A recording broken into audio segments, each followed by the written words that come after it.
Nunca hasta la fecha ha estado tan cerca, y a la vez tan lejos la liberación del pueblo hermano de Venezuela. Ya ni siquiera respalda al dictador Maduro su amigo Putin, si nos fiamos de las declaraciones de Trump. El único respaldo sólido al dictador caribeño parece ser el cubano, lo que da para torturar a conciencia a un buen puñado de demócratas, pero poco más. La fuga de seguidores es tan obvia, incluso entre la extrema izquierda mundial, que la única manifestación en favor de la tiranía chavista en España, por ponerles un ejemplo, tuvo lugar el pasado sábado en Bilbao, y apenas logró concentrar a unas docenas de líderes de Bildu, el partido al que votan los terroristas de ETA. Por simplificarles el asunto, y de Podemos, la sucursal castrochavista española. Bajo el lema "no al golpe", ni siquiera quienes portaban la pancarta se creían sus propias sandeces.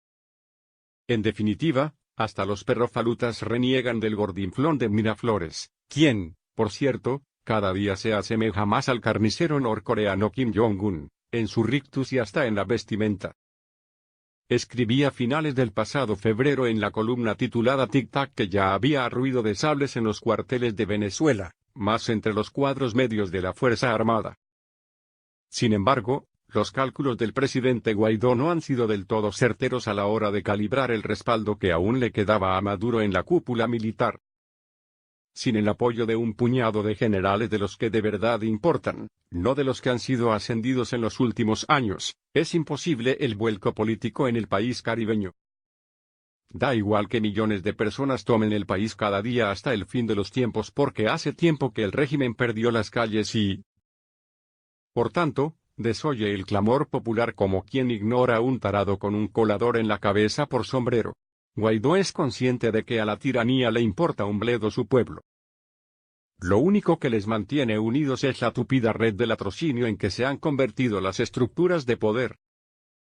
Vinculadas, por cierto, a actividades criminales que van desde el narcotráfico al blanqueo de capitales, pasando por la no menos lucrativa compraventa de alimentos y medicamentos. Guaidó ha logrado movilizar a una nada desdeñable parte del ejército, pero no poner entre la espada y la pared a la guardia pretoriana de Maduro y Cabello, de la que sacan pingües beneficios la cúpula castrense de nuevo y viejo cuño. Este hecho podría llegar a desmoralizar a los cuadros intermedios, que están esperando una señal nítida para levantarse en armas de una vez por todas, y forzar así el alzamiento de todos los cuarteles. Por eso, la presión de la población civil frente a los cuarteles es crucial todos los días. No para tratar de que el régimen dé marcha atrás, sino para impedir las purgas de los militares leales a la ley y a la democracia, violada una y mil veces por Maduro. Sin esa presión, la liberación de Venezuela volverá a la casilla de salida, y la partida quedará de nuevo en tablas. Y eso solo beneficia a la tiranía.